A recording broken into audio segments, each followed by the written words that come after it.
សួស្តីបងប្អូនទាំងអស់គ្នាថ្ងៃនេះខ្ញុំមូណែមញ៉ាំបងប្អូនខ្ញុំមូណែមញ៉ាំនេះចម្លែកខុសគេបងប្អូនខ្លះគាត់មិនដែលធ្វើចឹងទៅដឹងឬក៏មួយបងប្អូនខ្លះគាត់ធ្វើចឹងដែរគាត់អាចបានភពដូចខ្ញុំនេះខ្ញុំដាក់អាជីនេះជីយួនណាជីវៀតណាមស្លឹកពណ៌ស្វាយវាឈ្ងុយតែចំពោះខ្ញុំចូលចិត្តឈ្ងុយណាតែបងប្អូនខ្លះគាត់អត់ចូលចិត្តគាត់ថាកពុលគាត់អត់ចេះញ៉ាំហើយនេះជីឆ្អាបណាបងប្អូននៅស្រុកខ្ញុំគេហៅជីឆ្អាបជីថ្ពាល់ត្រីអ្នកស្រុកខ្លះគេហៅជីថ្ពាល់ត្រីណាជាពិសេសគឺអ្នកនៅខាងស្រុកអាមេរិកគេហៅជីថ្ពាល់ត្រីបើនៅខាងខេត្តសៀមរាបគេហៅជីឆ្អាបបងប្អូនហើយជីឆ្អាបនឹងផងដែរនាងខ្ញុំដាក់ទាំងធាងវែងអញ្ចឹងណាបងប្អូនអាធាងណាខ្ញុំកាច់ទៅឬផុសអញ្ចឹងខ្ញុំទុកវាណាបងប្អូនតែខ្ញុំទុកវាអញ្ចឹងខ្ញុំអត់ក្តិចយកតែស្លឹកទេព្រោះអីវាឈ្ងុយនឹងអាធាងនឹងឯងបងប្អូនដែលឮសាឡាន់ត្រូទេសាឡាន់ត្រូកាលខ្ញុំធ្វើការនៅក្នុងចង្ក្រានបាយនៅ kitchen ណា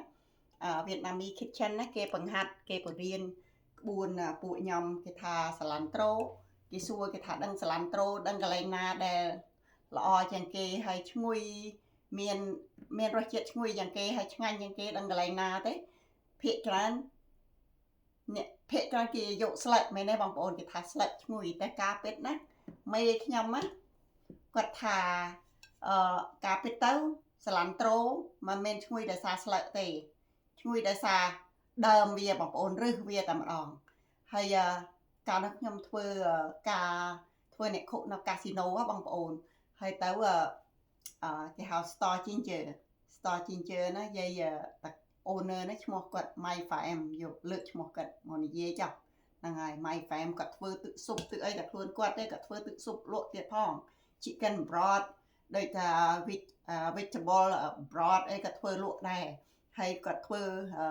គាត់មានហាងកាទៀវច្រើនទៀតផងហើយទៅគាត់មកបើកនៅកន្លែងកាស៊ីណូខ្ញុំនឹងឯងហើយគាត់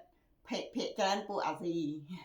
ប្រហែលអ្នកនឹងឯងប្រហែលពួកអាស៊ីយើងស្គាល់គ្រឿងណាបងប្អូនព្រោះយើងចូលចិត្តញ៉ាំគុយទាវហ្នឹងមែនទេហើយអញ្ចឹងទៅគាត់មុននឹងចាប់ផ្ដើមពួកយើងបានទៅរៀនពីក្បួនគេថាថេខ្លះបងប្អូនហ្នឹងហើយ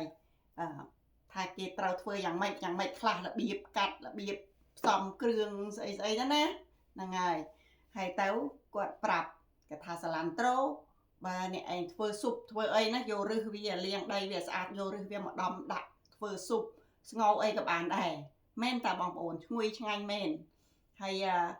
ពួកអាកៀងពួក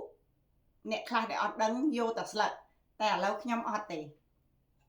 ឡូវខ្ញុំបញ្ចប់ពីរឿងសាឡាន់ត្រូនេះខ្ញុំចូលមកអានេះវិញដល់អានេះខ្ញុំគិតថា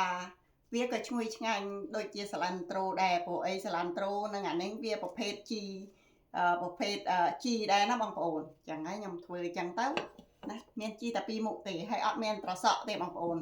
អត់មានត្រសក់តែខ្ញុំមានបកាណាបកានេះខ្ញុំទិញនៅ store ណាងអូយល្អដល់ហើយធំតែខ្ញុំធ្វើញ៉ាំអស់ប្រែប៉ុណ្នេះមុននឹងតិចអត់មានញ៉ាំធ្វើណែមញ៉ាំទេណាខ្ញុំធ្វើគុយទាវនេះខ្ញុំស្រោះអស់ប៉ុណ្នេះហើយច្រើនតើពី10រៀលឡើងមិនចេះតិចហ្នឹងហើយវាអនសែលណាបងប្អូនហើយខ្ញុំអត់មានត្រសក់ខ្ញុំដាក់ខ្ទឹមបារាំងណាបងប្អូនផ្លែទៀតហើយខ្ទឹមបារាំងចាំមើលនេះក៏លើកទី1ផងដែរខ្ញុំមូណែមដាក់ខ្ទឹមបារាំងហើយបងប្អូនមានដឹងពី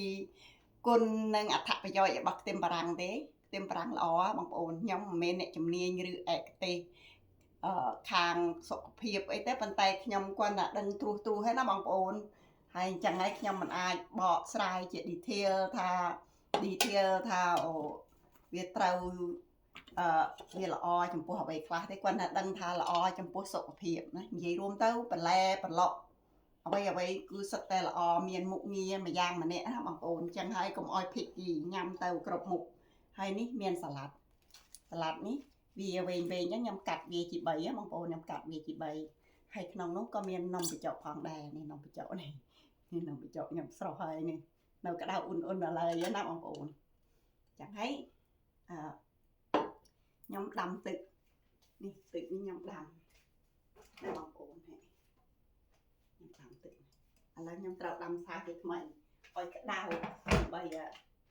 ចាក់ចូលទៅក្នុងចានដែក ខ្ញុំសំខាន់ដាំព្រោះខ្ញុំអត់ទាន់កាត់ស្រីមហើយខ្ញុំនឹងថតពីកណាត់ដែរបងប្អូនពួកអីខ្ញុំអត់បានកាត់តខ្ញុំដាក់ទាំងមូលហ្មងខ្ញុំចង់ថតដាក់ចូលក្នុង YouTube ដែរណាបងប្អូនចូលទៅក្នុង YouTube ខ្ញុំផងបងប្អូន YouTube ខ្ញុំឈ្មោះអីចេះជិះវត់ទេណាខ្ញុំចឹងឯងអត់ដែរដឹងអីទេដាក់ឈ្មោះតាពីទៅអត់ដឹងឈ្មោះអ្នកណាមានបញ្ហាដូចខ្ញុំគេលើកមុនតិតខ្ញុំដាក់សេរីមកណាដាក់ស្អីដាក់ស្អីទេខ្ញុំភ្លេចទៀតហើយបងប្អូនឃើញទេខ្ញុំដាក់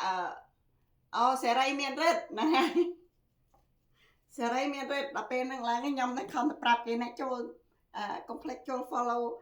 ខ្ញុំអ្នកមួយផលណាគេសួរថា follow តិកតុកបងឯងហ្នឹងហើយតិកតុកបងឯងឈ្មោះអីអូអត់ដឹងទេ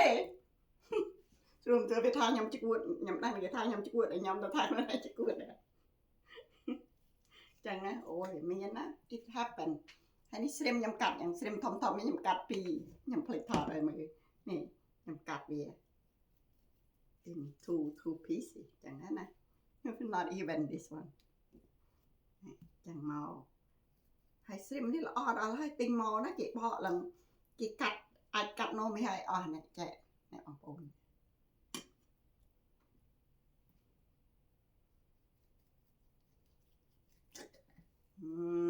ឆ្ងាញ់ណាស់បងប្អូនអើយ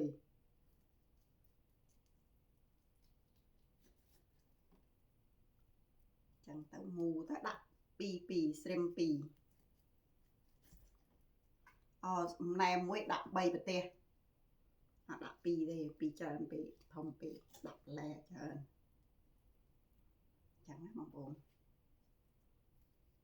ញ៉ាំណែមល្អបងប្អូនហើយខ្ញុំចង់ធ្វើទឹកត្រី7ផ្អែមតែអត់គេលក់ណែមឆ្ងាញ់ដែរ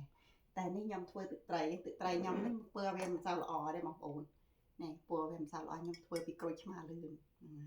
ធ្វើពីទឹកក្រូចឆ្មាលឿងតែ dipper ហ្នឹងក្រូចឆ្មាលឿងអូក្រូចឆ្មាល្អទឹកច្រើនល្អហើយខ្ញុំញ៉ាំបើខ្ញុំញ៉ាំទឹកខ្មេះញ៉ាំទៅចប់ឈឺពោះតែខ្ញុំញ៉ាំក្រូចឆ្មាលឿងអត់អីទេញ៉ាំទៅអត់មានបញ្ហាទេអត់ដឹងមិនទឹកខ្មេះគេថាហូបល្អដែរតាប៉ុន្តែមិនដឹងមិនឲ្យខ្ញុំឲ្យតែហូបឈឺពោះមកពី system ខ្ញុំវាអត់ទទួលទឹកខ្មេះបើថាក្រូចឆ្មាលឿងបានខ្ញុំដាក់ទឹកដាក់អីប្រើឆ្ងាញ់ចូលចិត្ត